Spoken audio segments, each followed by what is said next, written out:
Okay, so our next presenter is my colleague Glenn Song, and she will talk about probably the cornerstone of Intel's exascale storage is the distributed asynchronous object store, or DAOS. And Glenn has done work with that, and I think there is a wall for DAOS that developed jointly with Intel and the HDF group that was probably the first wall that targeted a non-file system type storage.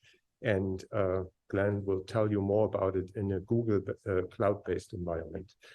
Hello, everyone. Can you hear me? All right, great. Like he just said, my name is Glenn Song. Similar to Matt, I'm a new employee of the HDF group, and today I'll be talking about the HDF5 DAOS wall connector and how it can be created and used in a Google Cloud environment. So firstly, I'm going to go over the wall layer just a little bit again, but obviously Matt did a pretty good job of talking about it, so I won't go too in-depth. So the virtual object layer, like you said, exists just below the public API. It intercepts all storage calls that might access objects in an HDF5 container and then forwards them to a Vault connector. Basically the same thing that Matt talked about. Basically, the library will hand off control to a Vault connector, but obviously the calls are made using the same HDF5 API that everyone is familiar with, and then the Vault connector is able to do its job and then pass control back to the library. So Vault connectors, there's two types. There's pass-through connectors and terminal connectors. And pass-through connectors can invoke other Vault connectors underneath itself. And so we have different pass-through connectors such as the async, cache, log, etc. And then we have terminal connectors, and the DAOS Vault is an example of a terminal connector. So these don't pass to other Vault connectors. They're designed to map HDF5 objects or metadata to storage. And on this topic, users can define their own Vault connectors and test using our API / Vault test suite, which is in our library now. So let's talk about the DAOS Vault connector. So as Garrett just mentioned, DAOS stands for Distributed Asynchronous Objects Storage System. And this bypasses both MPI I/O and POSIX for efficient and scalable I/O. It allows for new features like creating objects in parallel, key value store objects, data recovery, asynchronous I/O, etc. And so typically, if you're building it from source code, you would be using CMake. And you can get the instructions for that from our Vault DAOS GitHub repo. However, in this environment, in Google Cloud, we'll be doing this through Spack. This is a bit of ongoing work, so it's not yet anywhere I think that is easily found. However, once it's complete, hopefully we'll have the blueprint for you and also a user guide to how to use the blueprint available somewhere. I'm not quite sure where yet. So let's talk about Google Cloud. So as cloud-based services are becoming more and more widespread and available, HPC services are also becoming available in the cloud. Specifically, Google Cloud's HPC toolkit is meant to make this easier. So what they've come up with are HPC blueprints. And these are reusable configurations created using a YAML file that describes the exact HPC environment you want to deploy. And so it just uses the HPC toolkit. Everything is using their GHPC program. And so it allows users to easily deploy and destroy clusters.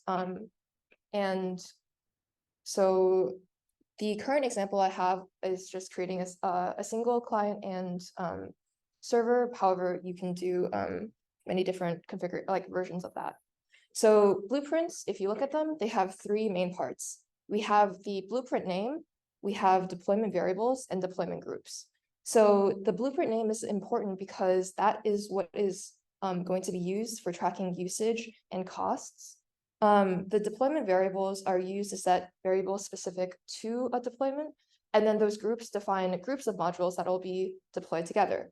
And you can use Spack, you can use Slurm in these modules. And so here I have a figure where you can see how sort of everything comes together, where we have this blueprint file, which is a YAML file, and it'll use the GHPC engine and basically use Terraform, Packer, different scripts to deploy, and then it'll use all of that together and easily help you create an HPC environment using Google Cloud. So actually, let me talk a little bit more about that. So there are many different machines available in Google Cloud. And so each of these have their own costs, their own reasons to be used. And so depending on what you need, there's different types. I'll talk about some of the issues with this later, because there's quotas associated with each of these computing machines. And so it affects, I guess, the cost, but also whether or not you're actually able to do what you want to do. So our blueprint is created in collaboration with Google. It'll set up HDF5, CMake, and also set up a DAOS client and server, which obviously you can also deploy clusters. And eventually it'll set up the DAOS wall connector using SPAC. Currently there's some issues with that, which are being sorted out, but I can talk through our blueprint really quick to, I don't think sure. So I'll show this in this text file for now. So as you can see, we have the blueprint name.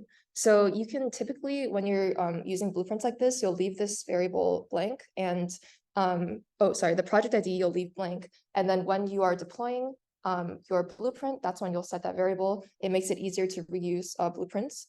And so there's regions and zones.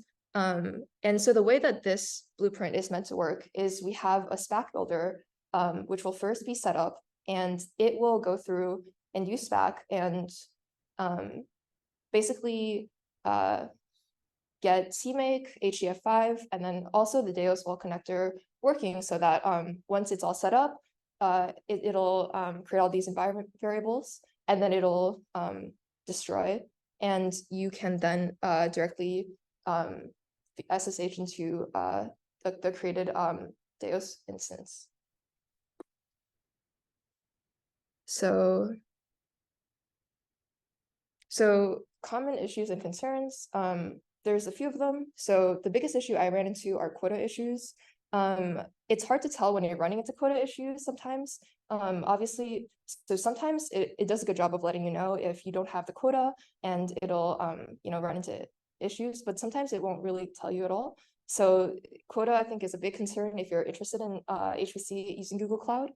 And also when blueprints aren't deployed properly, sometimes it can be hard to shut everything down.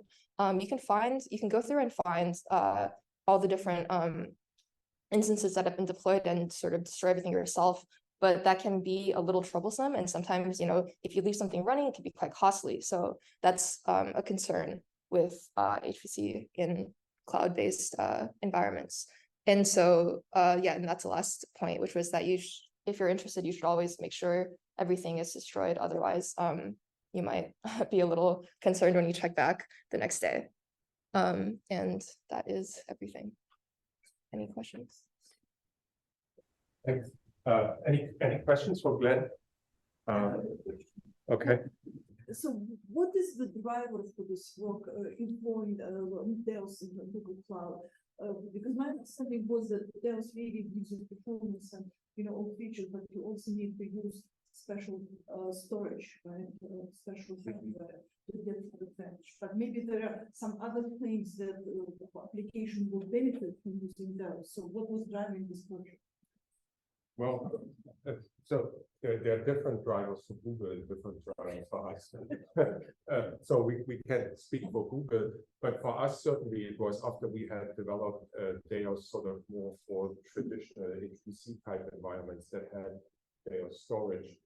We just wanted to make sure that it works not just for those types of systems, but now with the arrival of cloud HPC, if a provider also offers DAOS in the cloud, we wanted to make sure that there's nothing in our own connector that is somehow dependent on a particular deployment in the data center. And so for us, it was just sort of, if you wish, a validation of the implementation work that we have done. I think that's the next step. So the first step is really work out the deployment has to work seamlessly and flawlessly, and then we will look at some of the exceptions. I would also say that for me, one of the things that I wanted to have is a way to test the DAOS Vol connector without having to go to special HPC machines that are difficult to get accounts on. Right. I want to make sure that the DAOS Vol connector is well supported in the future. And this seemed like it's a nice way to allow anybody to work on the DAOS Vol connector without needing special accounts at like Argonne and whatnot. So that for me was one of the driving things. Also, too, it's a way to see just to connect HDF5 to HPC in the cloud. Yeah, and actually once it's working, it should take maybe like a few lines in the command line to just get everything deployed. It's very, very simple, which is very nice. Yeah.